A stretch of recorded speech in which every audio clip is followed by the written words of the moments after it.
the strict press. This is where we are driving the bar from our shoulders directly overhead with absolutely no help from our legs at all. So there's no dipping with the knees, there's no catching with bent legs. The rest of the body stays super stiff to provide a really solid foundation for when we are overhead.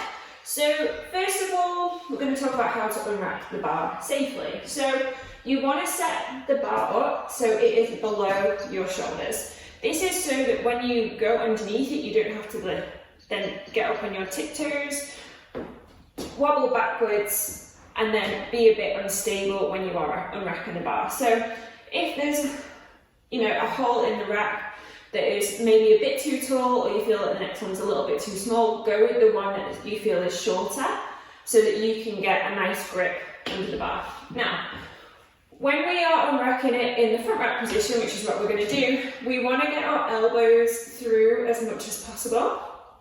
And this is good practice for the front squat, for any clean work you might do. So it's really good idea to get in a good habit of getting the elbows through. So make sure the bar is even, it's not too heavily distributed over to one side. Get a grip on the bar using, this is called the knurling, using the knurling to get an even grip. So usually I'll go sort of the mid-thumb. This is a comfortable place for me. You might want to use it to do the inside of your palm. Just have a play around with which way is the most comfortable. So from here, get a grip on the bar, take a step underneath, and at this point you want to drive the elbows through. Make sure it's sat on the front of your shoulders. If it's too far into your neck or it's too far down your arm, it's not in the right spot. It should just be set on the front of your shoulders here. So, front of shoulders, elbows up, stand all the way up, and then get both feet together. Now, that is unracking the bar. Once you have got the bar, you want to make sure that the rest of your body is as solid as possible. So there's none of this, no breaking through the midsection.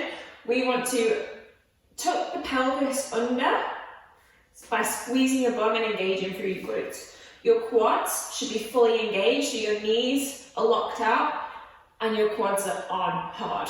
And then from here, we also don't want the rib cage to flare out because then that's going to disconnect us through the hips as well. So once we've got the hips and the legs sorted from here, the rib cage should naturally compress down anyway, but you can see how we don't want to be like this. We want it to be in a nice straight line. So elbows through, stand up, together. Okay, from here, bum squeeze, quads are locked out, rib cage is down. Pushing directly overhead, moving the head out of the way, and then starting here. Okay, so for your strict press, once you have unwrapped it, just rotate the knuckles up to the ceiling a little bit so it comes off your shoulders. This is going to provide a much stronger pressing position. From here, make sure that all of your body is stiff as per the instructions from just before, and then move the head out of the way as you press so you can have a nice straight line up and overhead. Once you're here, bring it back down to that same start position.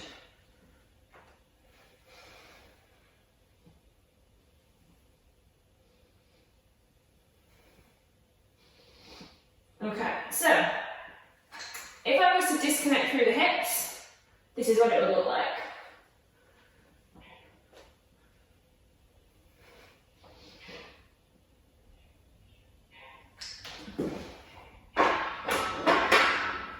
Now that puts a lot of strain through your lower back, and it's something that we don't want to rely on, especially as you get stronger, as the weights get heavier and as it gets tougher to be able to push that overhead. So when you get to a sticking point, maybe here, I want you to squeeze your bum even harder, tense your quads even harder, so that it provides a really stiff and solid foundation for you to press from.